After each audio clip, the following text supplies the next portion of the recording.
šiandien pagrindė mano kalba bus apie web technologijas, kurios šiuo metu būmina, taip sakant.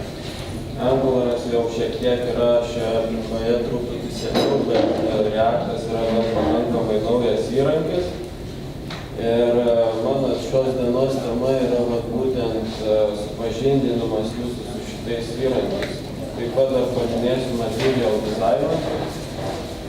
Mačiau, tai grįžų puslapis jo padarytas, kas įdomiai atrodo.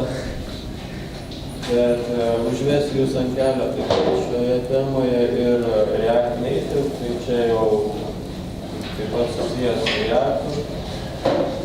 Žodžiu, mano tikslas šios paskaitos tai yra jūs supažindinti su šiais įrankiais. Ar esat kas dirbę su Angularu salėje? O su Reactu? Vienas žmogus matau dirbęs, tai malonu vienas, tai reiškia net tuščia ta mano bus paskaita, nes su Reactu matosi, kad žmonės dar nelabai susipažinę. Šiaip su abiejais jais tikrai labai smagu dirbti, kaip ir šiems vaikinams, tikriausiai jau tėvams jau jų nebus taip smagu, bet šiukšlinti, aišku, visur galima daug ištepti visą kotą irgi galima, ypač su šitais priimasiais, bet pradėsim nuo pavyzdžių. Tai čia yra Angularo aplikacija maža, kuri šiaip netaip įsidėjo man į slaidus. Ir čia realiai visa esminis dalykas šitų dviejų frameworkų, tai keitimas, tarkim, duomenų, automatinis pats pasikeitimas, nes Angularas seka modelio pasikeitimus ir iškart jos atvaizduoja liuksą. Visi duomenys yra, kaip sakant, kurie keisis, kurie bus keičiami formose ar kažkur yra viskas perdodama kaip modelis liuksui. Ir ten jau jį mes kaip norim taip atvaizduojam ir pakeitus jį viskas iškart pasikeis, kuris naudojamas.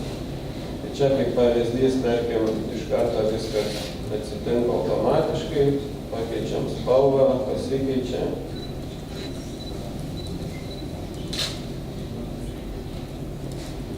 Ta prasme viskas veikia taip, kaip ir turėtų veikti. Tai principo tai yra dinaminis pasikeitimas. Angularas seka kiekvieną pasikeitimą to objekto, kuris yra čia modifikuojamas ir automatiškai atvaizduoja į liuksą. Toliau tada parodysiu, kaip tai atrodo pačiam liukse. Tai yra HTML.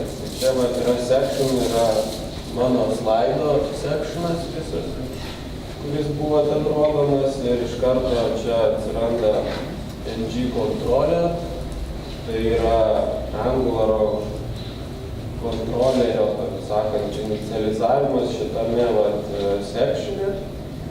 Tai gali būti kažkoks tai elementas ir visą jį apims tas kontroleris ir kas jame bus, tai bus jos kaupa, taip sakant, modelį. Tai šiuo atveju mes turim panaudoja ng-style, kuriame style yra mūsų tas modelio elementas, būtent, kur mes spalvą modifikuojam. Ir čia mes matom toj formoj yra tas style color elementas, kurį mes ir modifikuojam, kurį nurodom per ng-model style color, tai būtent šitam inputui keičiantis parametras. Na ir čia dar formos validacijai keletas elementų papildomų. Aišku, man asmeniškai tai nelabai patinka tai, kad tas HTML tampa toks dinaminis. Ta prasme, yra tie tagai, kurie yra ne pačio HTML struktūriniai tagai, o tai yra jau Angularo tokie, kaip sakant, išrasti kažkokie tai fiksuoti tie tagai, kad tas HTML būtų atvaizduojamas taip ar anaip ir dinamiškai koreguojamas. Tai pavyzdžiui, kopijuojant tą HTML jau kažkur, tai bus jau paimami tie tagai, ypač jeigu jūs kopijuosit iš tarkim, inspektoriaus ten to chromimo ar bokso dinamiškai sugeneruotą HTML, jis turės ten krūvą tų tagų visokių, kurių realiai ten prasmės kopijuoti kaip ir nėra. Tai būna pasitaiko, kad programuotojai kopijuodami tą bloką HTML, tarkim, į kitą kažkokį failą programuojant, tai nukopijuoja krūvą tagų, kurie jokių ten pakeitimų nedaro, tiesiog šiukšlės yra. Čia toks pastebėjimas, o pats kontroleris, jisai atrodo labai paprastai. Tai čia tam kontroleryje mes realiai priskiriam prie skaupo, prie modelio šitą stylą objektą, kurį tas Angularas ir trekina tame HTML. Ir čia tas modelis apsirašo aplikacijos čia bendrai. Kiekviena aplikacija Angularo turi būti paleidžiama, tarkim, pradžioj failo ir tik vienas modulis yra pagrindinis, taip sakant, bendra aplikacija, tai čia šiuo atveju app, kurioje nusirodo pagrindiniai jos dependency, čia tam norėjai, ir pats kontroleris registruojamas. Taigi, svarbiausi dalykai, aplamai dirbant ir programuojant kiekvieną aplikaciją, ypač jeigu jų didesnė, tai yra komponentai. Kaip juos išsiskaidyti, kaip tą visą aplikaciją išskaidyti mažais gabaliukais, kurios galim perpanaudoti visur. Tarkim, paprasčiausi dalykai, kaip, tarkim, avataro ikonas įrodo ten keliose vietose, tarkim, aplikacijai, tai tai turėtų būti tiesiog komponentas kažkoks. Į Angularą šitą irgi padaryti galima ir čia pavyzdys yra su direktyva. Direktyvos yra Angularą taip pat naudojamos praktiškai daug komponentam. Jos yra kaip maži kontroleriai, kažkokie moduliukai, kurie tiesiog HTML arba atributų pagalba arba tago pagalba galima naudoti ir atvaizduoti praktiškai tą patį, tik kodą iškeliant į kaip atskirą komponentą. Tai čia šiuo atveju viskas veikia taip pat. Ir čia jau yra padaryta direktyva. Ir dabar mūsų HTML tai atrodo kaip šitas gabaliukas, tai iš karto daug švariau ir galim perpanaudoti. Tai tarkim, čia gali būti bet koks komponentas, tai gali nori taip pavadinti, jis turės ten kažkokius parametrus, kuriuos galim perduoti tiek iš esamo skaupo, kaip sakant, iš kažkokio kontrolerio, ten viduje jo tą direktyvą, perduoti kažkokius tai parametrus ir toj direktyvoje, va šitam komponente, ten atitinkamai kažkaip tai jie atvaizduoja. Nu ir pati direktyva tai atrodytų šitaip. Jinai, aišku, yra sudėtingesnė už kontrolerį dėl to, kad čia yra daugiau niuansų, tokių kaip, pavyzdžiui, kaip tos parametrus reikia perduoti. Tai čia, kur matot, scope default yra. Tai mes kur ten tą spalvą nurodėm, tai šitas eta simbolis reiškia, kad imsim tiesiog tą parametrą kaip stringą. Jeigu būtų čia end signas simbolis, tai imtumėm jį kaip JavaScript evaluation, tai prasme, tas parametras, tarkim, būtų kaip variablas kažkoks tai esantis jūsų JavaScript, čia šiuo atveju Angular kažkokiam tai parent scope. Ir čia tas scope, jeigu jau mes jį apsibrėžiam, tai reiškia, kad izoliuojam mes jau šitą aplinką ir ta direktyva jau negalės pasiekti visų elementų iš savo ribų. Replace reiškia, kad mes tą tagą, kuris ten mūsų vadinosi call, reikia replacinsim su šituo kūriniu HTML, kuris yra šitam template, jį galima mes turėti atskiram faile. Tai čia pavyzdžio šiame pavyzdėje buvo panaudotas kaip stringas tas HTML, bet aišku, būtų tvarkingiau jį iškelti į kitą failą. Ir Ir tame template, kadangi naudojami replace, turi būti vienas root elementas, tai čia šiuo atveju forma yra. Ir restrict reiškia, kad mes šitą elementą, tiksliau šitą direktyvą, kuri vadinasi Polar Picker, mes ją naudosim kaip tagą, patį pavadinimą tago, o kitu atveju galima naudoti būtent A ženklą, kad tai reikštų, kad tai atributo yra pavadinimas. Na ir tokiu atveju mes galim, taip sakant, susistruktūrizuoti tos komponentus aplikacijos ir palengvinti savo dar panaudoti kažkokį tai kodą, pavyzdžiui, tokie pavyzdžiai kaip pats pačinatorius, kad puslapiavimą įdiegti kiekvieną puslapį, jūs tikrai dar to kodo nenorėsit kopijuoti ir jeigu jau pakopijuosit, reikės keisti visose vietose kažką atnaujinant, tarkim, limitą kažkokį, tai kiek rodyti. Tai čia šiuo atveju būtriausia būtų naudoti kažkokią direktyvą ir ją perpanaudoti. Tai taip galima šitą padaryti Angular'e ir čia yra šito būtent Polar Picker pavyzdys, kurį aš čia panaudojau demo. Dabar pereinam prie React'o ir viską mes tą patį su juo irgi galima padaryti, tik tai skirtumas tas, kad React'as jisai neseka elementų, kurie keičiasi. Jisai kažką pakeitus, jisai viską pakeičia. Perskaičiuoja viską, visus ten komponentus, kurie yra tame puslapyje naudojami ir padaro bendrą surenderinimą ir tada visą tai laiko savo virtualiam dome. Taip sakant, virtuali HTML visa struktūra ir jisai pasižiūri, kas skiriasi nuo esamo HTML, kuris yra atvaizduotas vartotojų browseryje ir padaro, taip sakant, skirtumus ir juos tik tai tada atvaizduoja vartotojai. Tai reiškia, kad sutaupama labai daug svarbaus, brangaus laiko performanso atžvilgių, nes ilgiausiai užtrunka būtent atvaizdavimas tų nodų visų ten HTML domo elementų.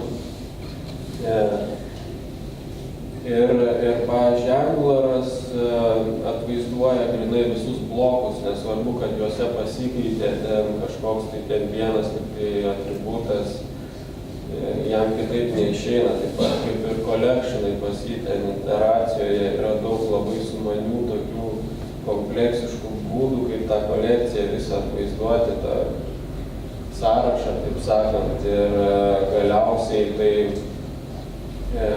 yra gan sudėtinga operacija, pavyzdžiui, React'e, tai visą tai surenderinama tiesiog, taip kaip yra ir rezultatė tiesiog skirtumus atvaizduoja. Tai sutaupo daug laiko ir todėl atsirado tas React Native, kurį vėliau dar pakalbėsiu, kad įsitikintumėt, kad tai veikia lygiai taip pat. Čia parodysiu, viskas veikia lygiai taip pat. Ir kaip tai atrodo dabar kode. Iš karto skirtumas tas, kad mes čia turim React'as, jisai visada renderina visą tą savo visus komponentus į kažkokį elementą. Galima, tarkim, tos komponentus visus sudėti į vieną bendrą, tarkim, į aplikaciją. Ir tą aplikaciją įrenderinti kažkokį vieną elementą, tarkim, body, HTML.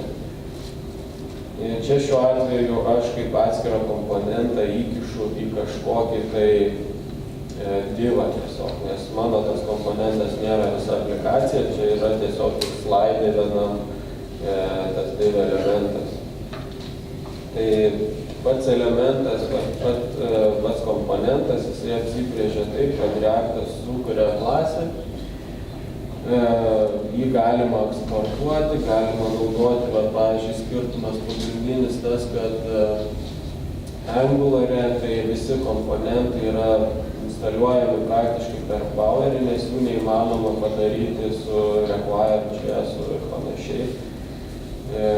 O React'as jisai yra sukurtas tam taip, kad jį būtų galima labai lengvai instaliuoti su Require.js ir aplamai browserify naudoti šitam visam reikalam. kas iš tikro palengvina truputį pačių bibliotekų kūrimą ir išskaidymą komponentų. Ir šiuo atveju, pradėsiu toliau pasakoti, čia sukūrimas tos klasės yra initial status, yra visi eventai standartiniai, jisai tiesiog Reactas biškį aptrapina tuos visus defaultinius eventus ir kad ant visų brauzerių veiktų, tai čia standartiniai reikalai, nes tie eventai jie skiriasi tiek ant ją, tiek ant Chrome ar Firefox'o šiek tiek savo niuansų turi, tai čia yra mažas abstrakcijos lygis šitoje vietoje ir pagrindinis metodas tai yra render. Ir čia praktiškai sugeneruojamas visas HTML. Čia šituo atveju mes naudojam tokią JSX sintaksę React'o, kur atskirai jinai yra suparsinama į HTML JavaScript'e. Čia iš principo palengvina darbą tuo, kad tu gali rašyti HTML JavaScript'e su tam tikrais papildomais dinaminiais elementais. Ir per daug, taip sakant, nevargti, kaip tarkim Angular'e, ten reikia įtraukti tuos failų template'us, juos reikia susigeneruoti į atskirą irgi JavaScript failą, nes iš JavaScript'o tų failų traukti negali visiškai, nebent jie yra public, arba yra ten kokiuose script taguose, žodžiu, situacija gan sudėtinga. Tai React'as nutarė šitą spręsti panašiai kaip CoffeeScript'as yra išsprendęs, tai yra tiesiog kodas perparsinamas ir sudedamas į JavaScript'ą švarų. Taip pat React'as palaiko dar ir ES6 standartus, irgi galima tiesiog perkompiliuoti kodą į ES5, tai yra ECMAScript'o 5 standartas, kuris dabar yra palaikomas daugumoje brauserių.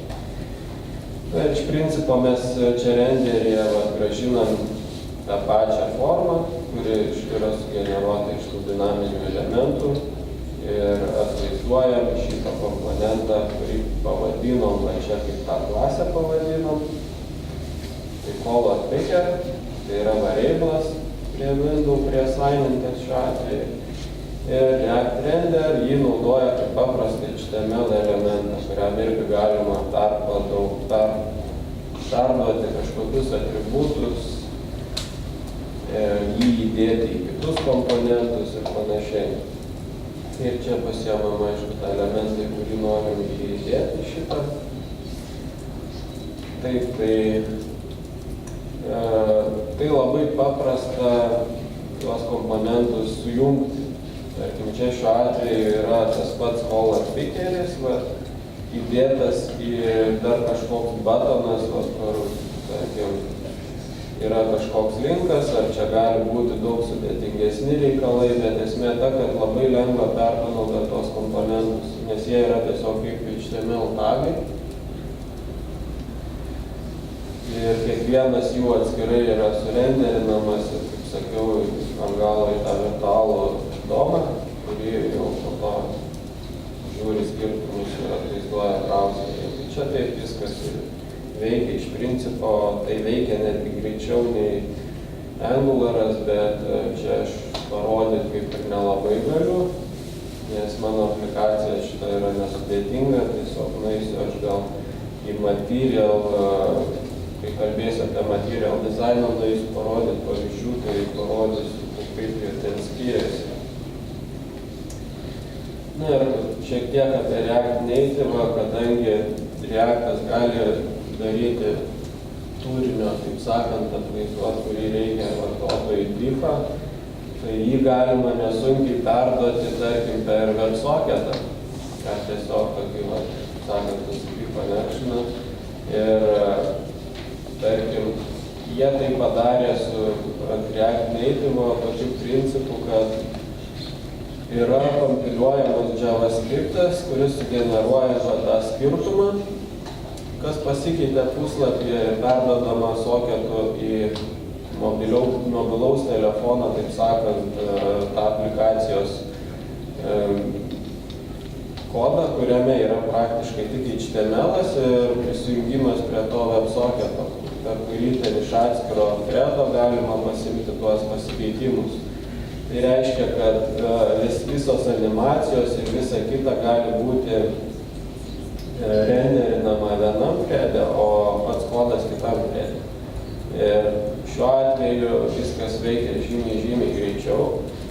Ir jeigu įdomu, galite pasižiūrėti ir palyginti jį su, tarkim, tais visais įrankiais, Cordova, tuo PhoneGap ir panašiai. Tai galite pasigūglinti tiesiog YouTube React Native kažkokių tai konferencijų, ten yra pavyzdžiai, jie tą Josopo kol kas pagrindė viską padarė, bet ir Androidas jau yra palaikomas. Aš asmeniškai dar projektą nedariau čia jokio, bet aišku, tarkim, kiekvienai tai platformai, tarkim, iOS'ui geriau naudoti Swift'ą, o Android'ui geriau naudoti Java. Tuos standartinius įrankius kokie priklauso developinimui, bet šitas įrankis veiktų greičiau tikrai nei PhoneGap'as ir panašus ten jo tie draugeliai. Taigi dabar šiek tiek apie tą material dizainą, tai va čia būtent parodysiu aš tos pavyzdžius. Čia yra Google specifikacija material dizaino. Tuos slaidus galėsit rasti, va, kaip matot, čia slides.getminas.org. Jeigu bus įdomu, galėsit nueiti pasižiūrėti, čia material dizaino planai principai Google pateikti yra bendros stiliaus visos doktrinos. O čia yra implementacija tiek Angularo, tiek React'o. Ir dabar galėsiu, tarkim, parodyti pavyzdžių šiek tiek.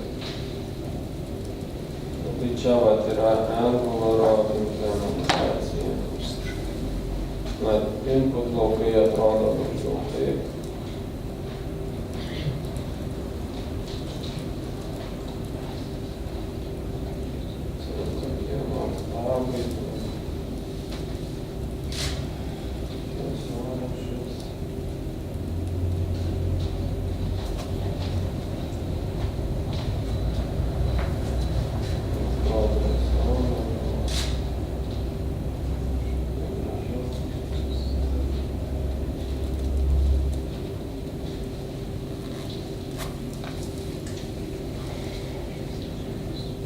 Esmė ta, kad jeigu bus įdomu, tikrai pasižiūrėkit, o ant React'o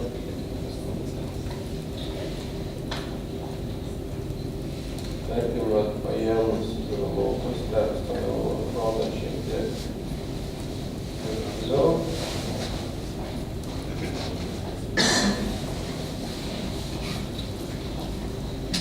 Šiaip čia yra ir tos spalvų paletės, viskas suderinta ir pritaikyta maždaug, kad tas dizainas visas būtų atitinkamai proporcingas tiek mobiliuose, mažose rezoliucijose, tiek desktopinėse aplikacijose. Čia iš principo viskas šiek tiek yra jau modernesnis stilius nei Bootstrap'as. Ir šiuo metu aš jau matau, kad šitos technologijos šiek tiek ima įgyti pagreitį ir praktikoje jau pasitaiko, kad nemažai kas jau kažką su jom daro. Aišku, frameworkai ir įrankiai dar nepribrendo iki šito reikalo gerai, bet ateityje tikėkimės, kad šitą situaciją pasitaisys.